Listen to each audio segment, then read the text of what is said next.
Baik, selamat pagi. Apa kabar? Oke, saya sangat senang sekali bertemu di kelas 4A pagi. Mungkin teman-teman sudah pernah lihat saya ngajar? Sudah, oke. Tapi walaupun kalian sudah pernah melihat saya ngajar, maupun saya pernah mengajar kalian, saya akan memperkenalkan diri lagi. Sebelumnya perkenalkan, nama saya I Gusti Putu Agung Widya Goca, SEMM.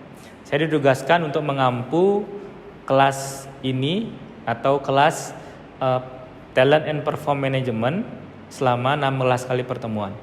Saya diberikan kesempatan untuk mengampu kelas 4A pagi. Jadi hari ini adalah pertemuan pertama kita.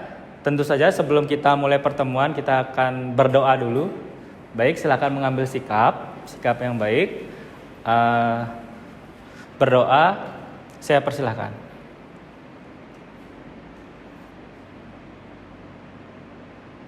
Berdoa selesai.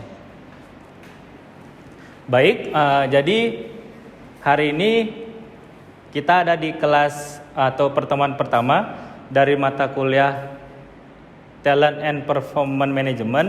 Jadi di mana kita akan lebih banyak membahas bahwa bagaimana sumber daya manusia itu kita lihat dari segi bakatnya. Nah, bakat ini kita tahu bahwa setiap manusia memiliki bakat yang beda-beda. Nah, disinilah mata kuliah inilah kita akan bedah bagaimana bakat itu dapat digunakan baik secara diri masing-masing maupun di perusahaan.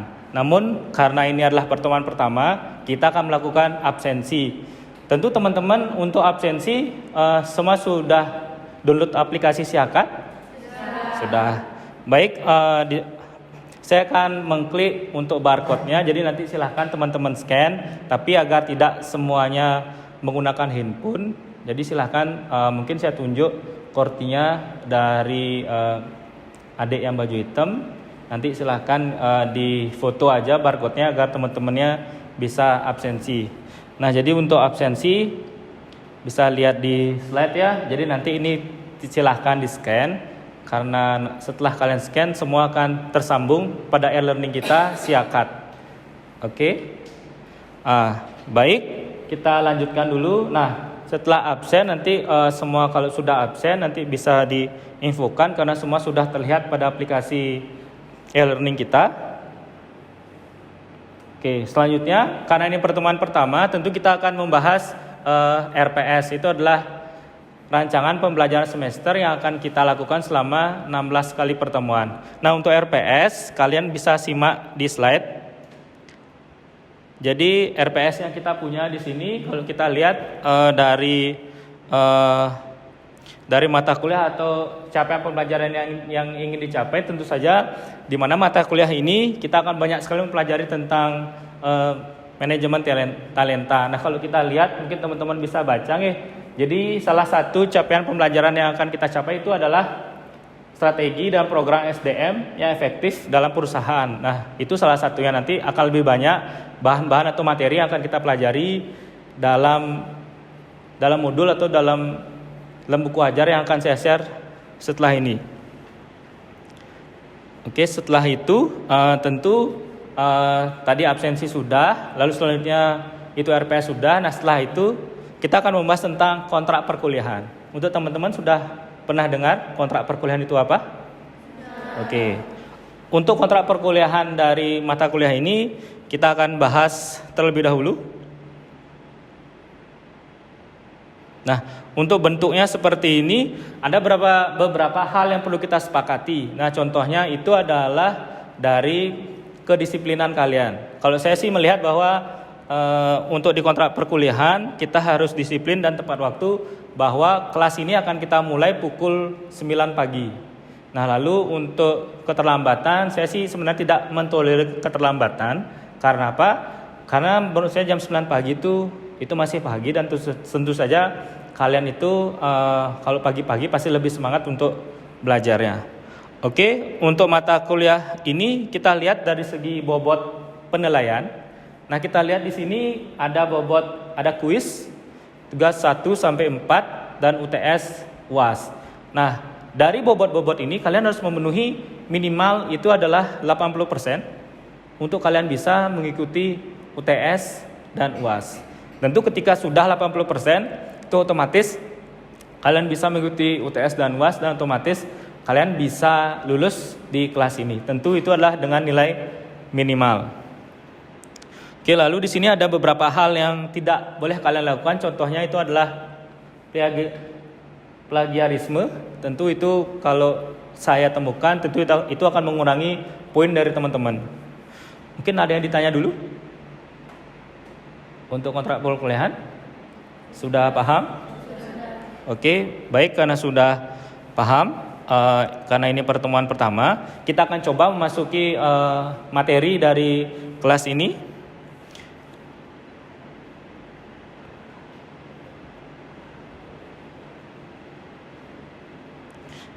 Baik, seperti ini materinya. Tadi untuk absensi, teman-teman sudah lakukan. Oke, ini adalah talent management. Ketika kalian mendengar kata talent management, apa yang ada di pikiran kalian? Oke, talent, kemampuan. Oke, silakan unjuk tangannya. Talent itu kemampuan. Baik, ada lagi? Talent itu? Silahkan mungkin. Ada selain kemampuan? Atau kalau kalian pernah dengar bakat? Ya. Nah, saya coba tanyakan, mungkin ada yang punya bakat dalam bidang menari? Oke, baik. Ada yang punya bakat di bidang lainnya mungkin? Ada yang bisa masak? Ada. Masak? Oke, bisa makan. Nah, jadi di kelas inilah kita akan melihat bahwa semua orang itu pasti punya bakat. Dan bakat yang dipunyai semua orang akan sangat berguna di bidangnya masing-masing. Nah, tentu kita akan bahas lebih banyak di sini. Baik, untuk selanjutnya, nah di kelas ini atau di pertemuan pertama ini kita akan membahas tentang talent management dan keterkaitan talent management itu terhadap perusahaan. Nah, tentu kalian setelah kuliah pasti akan mencari pekerjaan atau membuka usaha masing-masing. Nah, disinilah talent management perlu kalian dalami, tentu agar kalian paham bahwa bakat saya ini akan cocok di bidang ini loh. Bakat saya ini akan cocok di bidang ini loh. Oke, selanjutnya kalau kita lihat dari pengertiannya sendiri adalah talent management atau manajemen bakat adalah serangkaian proses sumber daya manusia terpadu yang mengidentifikasi, lalu ada mengelola dan mengembangkan kemampuan seseorang berdasarkan kinerja yang dimiliki dengan tujuan untuk mendapatkan karyawan yang tepat dengan pekerjaannya. Nah, kenapa karyawan tepat untuk pekerjaannya? Tentu kalian dengan bakat A, kalau kalian tidak di posisi yang tepat, apakah kinerja kalian akan bagus? Tidak. Nah, disinilah talent management dibutuhkan oleh HRD dari masing-masing perusahaan. Mungkin kalau ada kalian punya bakat masak, kira-kira lebih cocok jadi apa? Chef. Nah, itu salah satunya. Ada yang bakat menulis mungkin? Ada yang biasa menulis? Tidak. Atau tadi ada yang menari, otomatis bakat menari lebih ke bagaimana kita menghibur ya, istilahnya menghibur seseorang. Contoh kalau tari ada banyak, ada tari Bali, ada tari modern. Nah, disitulah kita harus memahami apa yang kita punya, itu yang kita keluarkan untuk meningkatkan kinerja yang kita punya.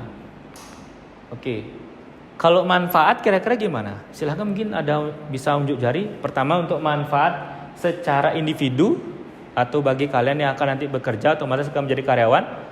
Ada manfaatnya mungkin, silakan unjuk jari. Manfaat dari seseorang memiliki bakat. Ada? Nah, kalau misalnya yang ada di slide itu tentu saja kalau kita lihat, kalau kita sudah memahami bakat yang kita punya, kita akan paham kita itu akan lebih cocok di mana. Kalau yang ada di slide di sini, kalau misalnya bagi karyawan atau teman-teman nanti akan menjadi karyawan, itu yang pertama ada tersedianya pola karir yang jelas. Mungkin yang memasak akan bisa menjadi chef. Nah, kalau kita lihat dari sisi bagi karyawan atau bagi teman-temannya nanti, itu yang ketiga itu adalah meningkatkan nilai karyawan melalui pengembangan potensi dan kompetensi. Nah, yang saya ingin tanyakan, ketika kalian ingin menjadi chef, itu atau bakat yang kalian punya adalah memasak, apakah kalian pasti akan fokus kepada bakat itu? Kalian akan fokus atau kalian akan mencari jalan lain, cara pengembangan kompetensi yang lain, saya yakin kalian itu akan fokus. Karena apa?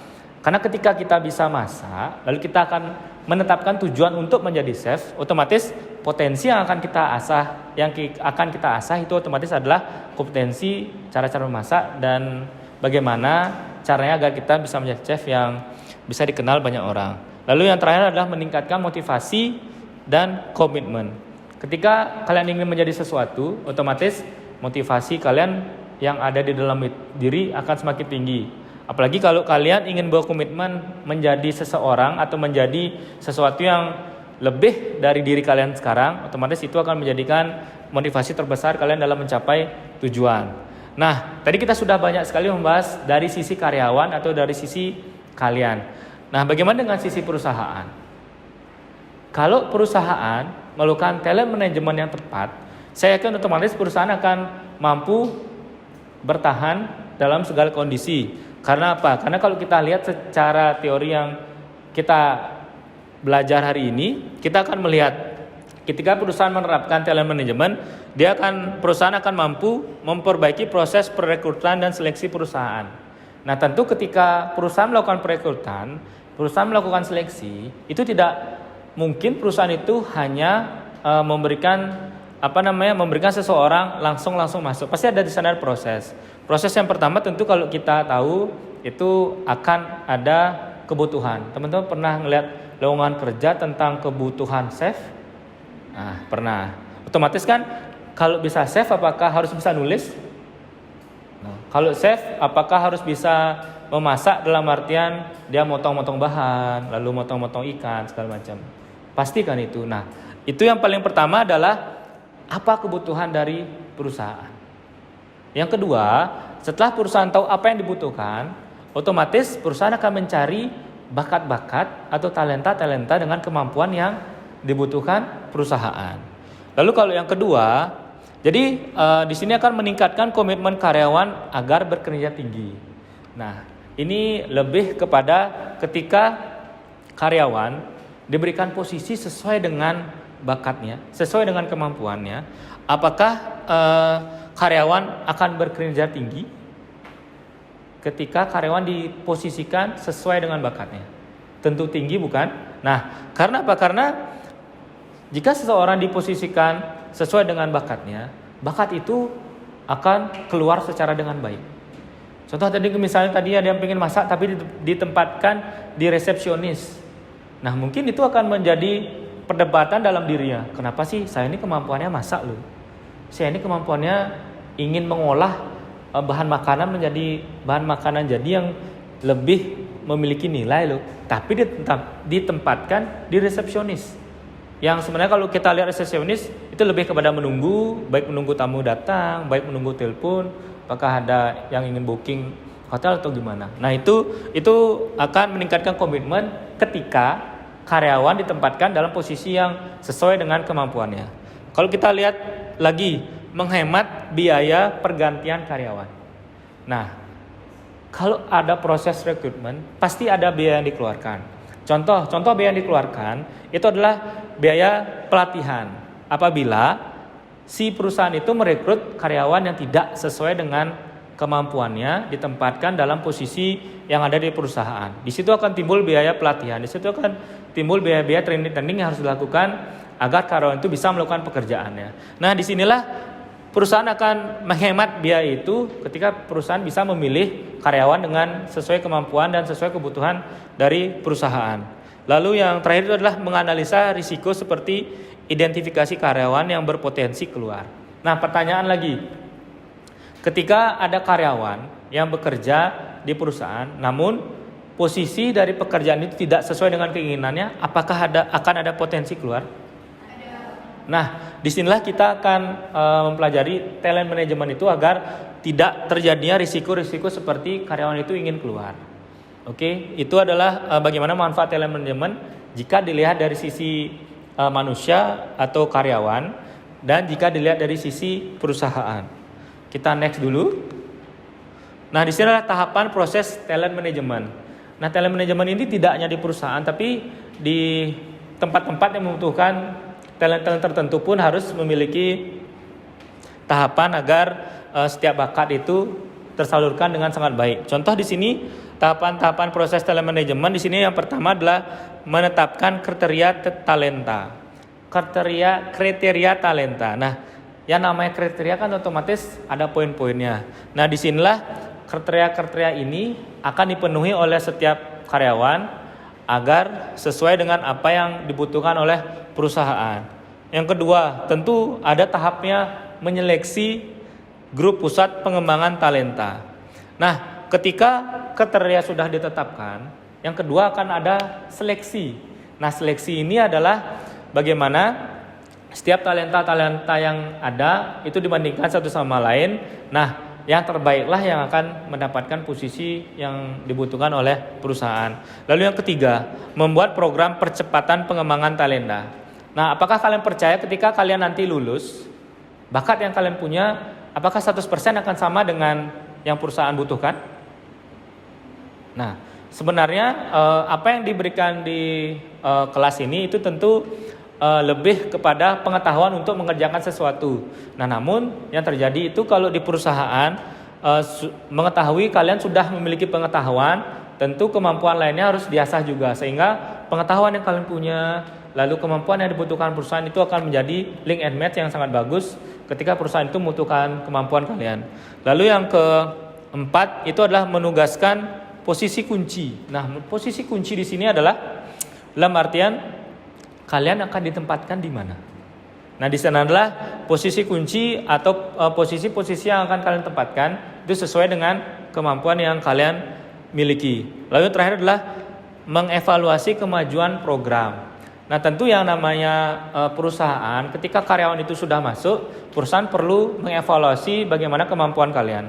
Dalam artian itu akan menjadi bahan pertimbangan untuk perusahaan dalam mengelola kemampuan kalian. Ketika kemampuan kalian perlu ditingkatkan, otomatis perusahaan akan membuatkan sebuah wadah pelatihan yang harus kalian lakukan ke depannya.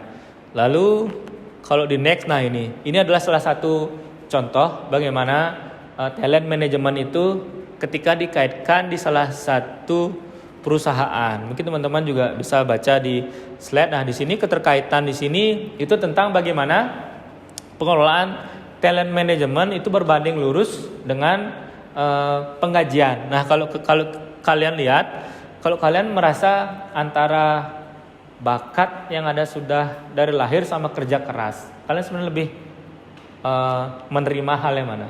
Kalian punya bakat yang tercipta dari kalian lahir atau bakat yang tercipta dari kerja keras kalian? Kerja keras. Kenapa kira-kira? Oke, kalau bakat yang tercipta dari kerja keras, saya yakin karena bakat itu kalian ciptakan dengan kerja keras, itu akan secara konsisten akan kalian lakukan agar bakat tersebut tidak tergerus oleh, contoh sekarang sudah ada teknologi AI. Kalian pernah dengar ChatGPT?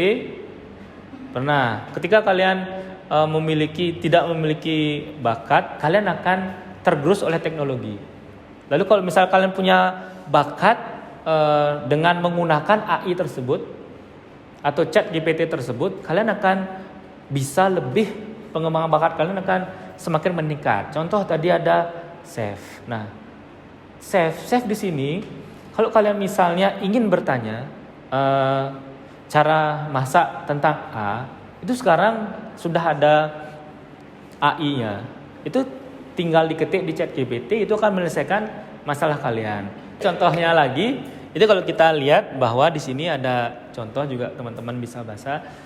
Tapi kalau kita lihat lagi dengan majunya teknologi, kita mengenal yang namanya AI atau AI juga bisa dibilang. Nah, kalau kita lihat, saya tanya sekarang, seberapa banyak kalian sudah menggunakan AI? Lumayan? Ada yang belum sama sekali? Oke, ada yang lumayan, ada yang belum sama sekali ya. Saya tanya yang lumayan, apakah itu akan membantu? Oke, lumayan membantu untuk mempersingkat waktu. Ada juga tadi yang belum. Nah, di sini akan menjadi perbedaan bahwa ada yang bilang AI itu menakutkan. Ada yang bilang AI itu sangat membantu loh. ketika kita bisa menggunakannya. Nah, di sini kalau kita kaitkan dengan talent management, itu sama seperti kita ini punya bakat loh. Nah, bakat yang kita punya ini kalau kita bisa identifikasi, kita bisa mengolahnya, dan kita bisa menggunakannya dengan sangat baik, apa yang akan terjadi? Tentu kalian akan memiliki nilai unggul di antara yang lain. Nah, itu contohnya. Itu yang saya harapkan dengan adanya talent management ini atau talent yang kalian punya, kalian akan lebih memahami apa yang lebih daripada kalian, apa yang perlu kalian tingkatkan, itu saja yang kalian fokus dan itu yang perlu kalian selalu kerjakan agar apa yang kalian kerjakan itu dapat selesai dengan tepat waktu. Itu sebagai contoh. Nanti teman-teman bisa baca sendiri contoh yang Anda lihat, tapi contoh yang saya berikan itu adalah salah satunya. Apalagi kalau kita lihat perkembangan zaman kan sekarang sudah cepat sekali ya. Nah, itu yang yang perlu kalian ikuti agar kalian tidak ketinggalan. Nah, jadi secara garis besar kesimpulan yang dapat saya simpulkan di sini antara talent management dan keterkaitannya antara perusahaan dan talent atau bakat yang kalian miliki itu adalah bagaimana sistem informasi SDM atau talent management nanti akan mampu mengukur seberapa besar kalian akan mampu dinilai. Nah, itulah yang akan dilakukan perusahaan dalam memberikan istilahnya penggajian kepada kalian. Apakah sudah sesuai apa yang kalian punya dengan apa yang perusahaan harapkan, lalu itu adalah nilai yang akan diberikan kepada kalian. Mungkin untuk kesimpulan dari saya cukup sekian. Saya akan membuka tanya jawab. Barangkali ada 1-2 yang ingin bertanya, silakan. Silakan unjuk tangannya. Silakan. Ya. Ya.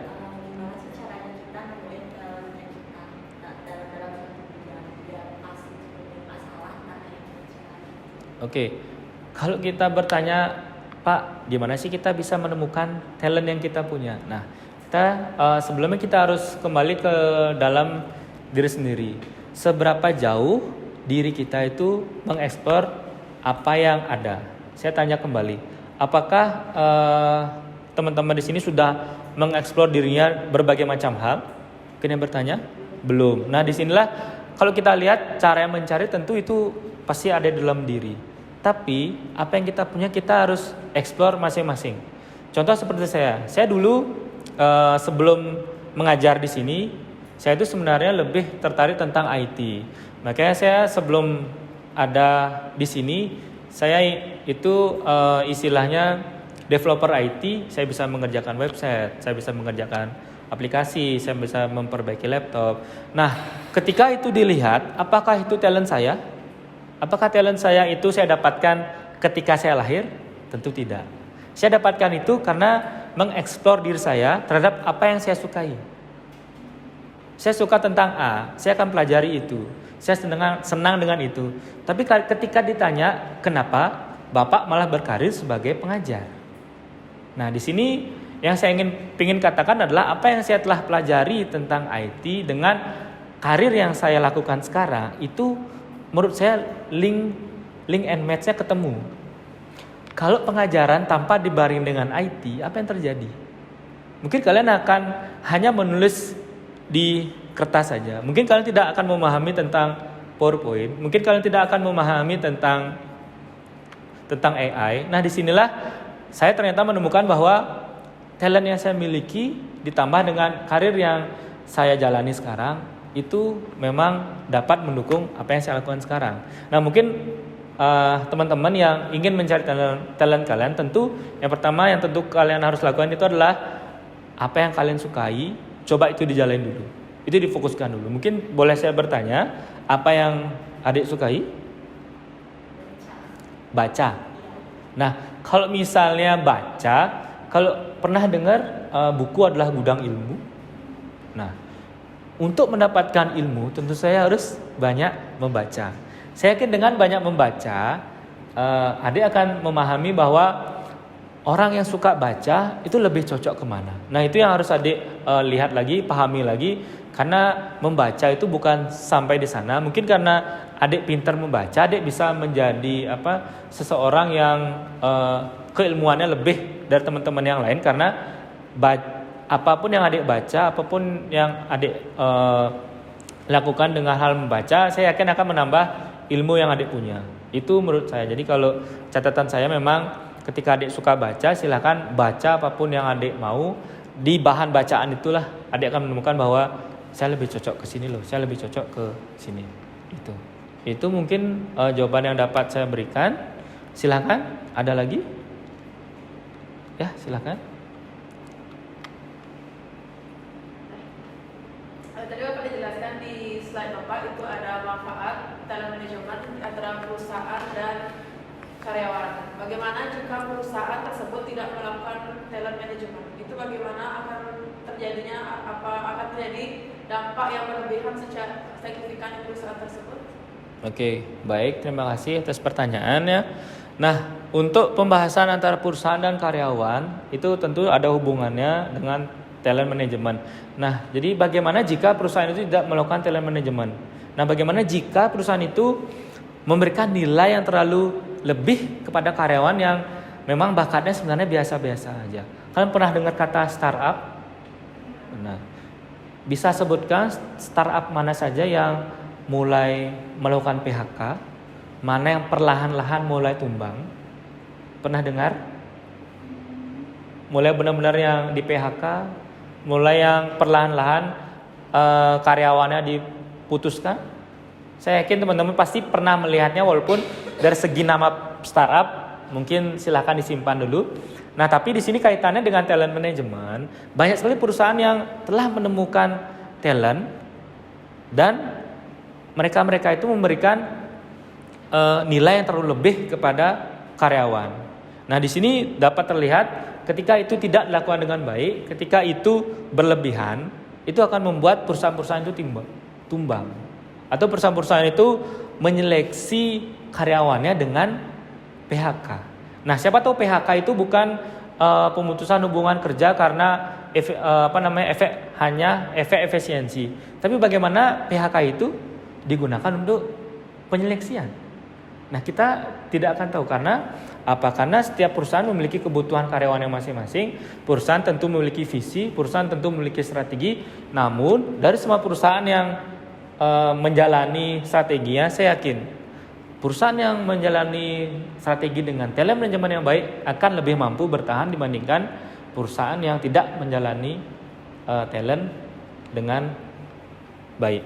Itu menurut saya perbedaannya. Itu bisa bertahan atau tidak. Tentu yang punya talent management yang baik akan bertahan, yang tidak punya tidak akan bertahan. Mungkin kalau kita lihat dari banyak pembahasan itu sudah banyak sekali membahas talent management. Nah, ada pertanyaan dulu? Oke. Kalau tidak ada yang bertanya, sebelumnya saya ucapkan terima kasih banyak atas pertemuan hari ini. Saya tutup dengan selamat siang.